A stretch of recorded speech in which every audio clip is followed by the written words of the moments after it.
This episode of Box Talk, we're gonna be talking about high bar and low bar, which one I do, which one you guys may wanna do, and let's just dive on into the topic.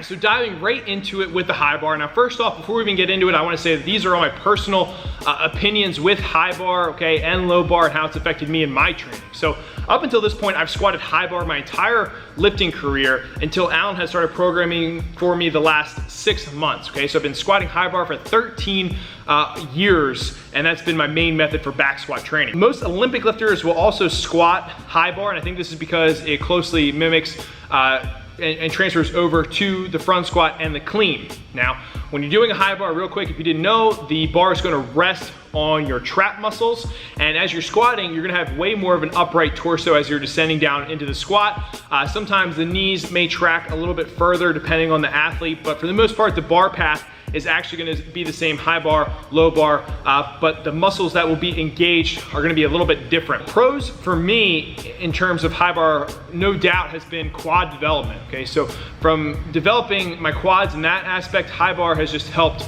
so much, and if you're looking to develop quads more, you need to strengthen your quads, high bar is gonna be the way to go for you, and as well as if you're an Olympic lifter, it may be easier for you to squat that way, and it's gonna transfer over nicely to your Olympic lifting. Pro of the high bar is that it's easy for people to get under the bar because it gets right on their traps and it gets them squatting right away, where in low bar, people may have some mobility issues or restrictions, and just generally from coaching it, high bar has been easier to grasp for individuals and athletes that I've trained in general than the low bar. The con, I would say, it's very simple. There's not many cons to the high bar, but I will say if you're trying to get raw strength or absolute strength and as strong as possible, it is probably not going to be with high bar. You're gonna need to incorporate low bar into your training and understand low bar, because for me, it's been night and day with the strength gains I've gotten by implementing the low bar into my programming thus far. Okay, so now we're gonna move over to the low bar. And as I had mentioned before, I never had done low bar. I maybe messed around 1 or 2 times in training before Alan had started programming with me. So up until then, it was like no low bar training at all. So with Alan, he had me low bar squatting 2-3 times a week. So this was a big change for me getting into the low bar. For the low bar, it's really been a game changer for me in terms of my leg strength. My squat has gone up. I think it has helped with my deadlift going up. We're kind of gonna go into why of the next couple points. So for the low bar, the bar is actually gonna sit lower on your back, and typically it's gonna be on your rear delts or the shelf that your rear delts will create, okay? So that's where it's gonna be. And instead of having an upright torso as you squat, you're gonna be leaning over more, which you'll see more with like power lifters who really exaggerate this lean forward compared to a high bar squatter. It's like night and day, and you would know the difference.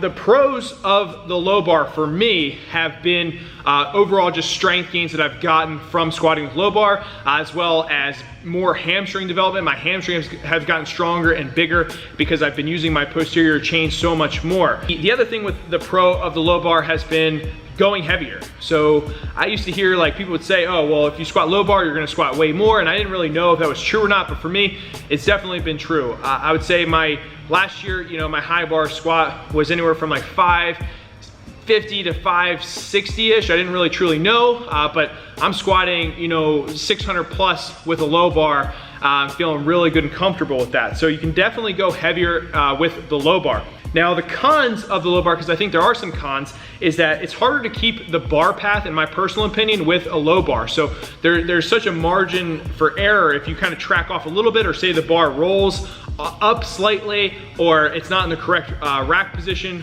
or on your back, and you go to squat, and if it's off, it literally could take a 400-pound squat and make it feel like 600 pounds instantaneously, and that's happened to me a couple times. So making sure that you have that bar path down is gonna be huge when you're doing low bar.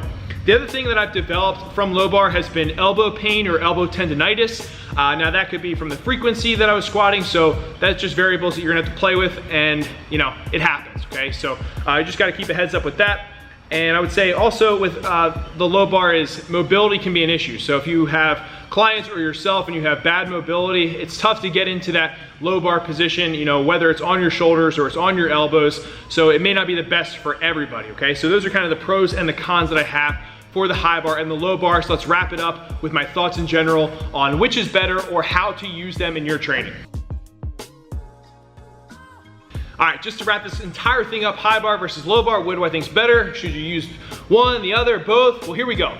They are both so key and crucial to getting as strong as possible. So you need to implement both of them. I would say if you're a power lifter, your better bet is going to be understanding and using the low bar variation of the back squat. Okay, if you're a weightlifter, I still would think that, you know, the high bar is great, but if you can throw in the low bar, okay, as a weightlifter and still keep your mobility, that's only gonna make your clean and your Olympic lift go up. Okay, so that's kind of my overall take on that. Low bar for me has been a game changer in terms of developing my hamstrings, okay, my posterior chain, which has increased my deadlift. So if you're looking to make gains in the squat, okay, your deadlift is probably gonna go up as well if you're using the low bar.